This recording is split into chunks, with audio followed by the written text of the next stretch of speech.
আমার এক ইজ্জত আমি কয়জনকে দেখাবো? আমার ইজ্জত আমি একজনকে দেখাইছি, এটা কেমন বাবা মা? একটা বাবা মা তো চায় যে তার সন্তান জানি ভালো থাকে। প্রিয় দর্শক, টাঙ্গাইলের তরুণ তরুণী লামিছা ও সোহাগের প্রেমের গল্প যেন হার মানিয়েছে রূপালী পর্দার রোমাঞ্চকেও। বাস্তব জীবনের সব বাধা, সামাজিক চাপ ও পারিবারিক বিরোধিতা সত্ত্বেও ভালোবাসার প্রতি তাদের অটল বিশ্বাস আজ আলোচনার কেন্দ্রবিন্দুতে। টাঙ্গাইল সদর উপজেলার নামদার কুমুল্লি গ্রামের তরুণ সোহাগ ও তার প্রিয়তমা লামিছা দীর্ঘদিন ধরে পরস্পরের প্রতি গভীর ভালোবাসা অনুভব করেন। সামাজিক বন্ধন আর পারিবারিক আপত্তি তাদের ভালোবাসাকে আরো দৃঢ় করেছে।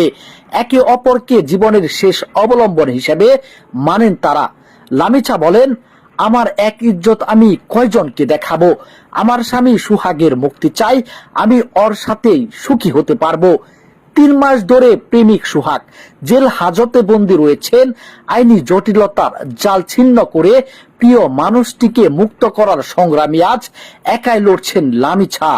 আদালত থেকে থানা, সব জায়গায় তার অবিরাম দৌড়ঝাঁপ চলছে শুধুমাত্র সোহাগের মুক্তির আশায়। লামিছার পরিবার শুরু থেকেই এই সম্পর্কের বিরোধিতা করেছে।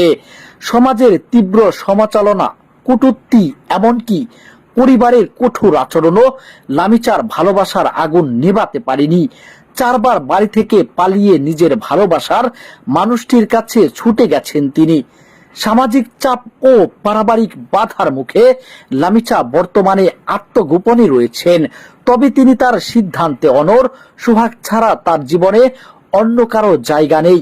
লামিচার একমাত্র লক্ষ্য এখন সোহাগের মুক্তি এবং তাদের সম্পর্কের স্বীকৃতি।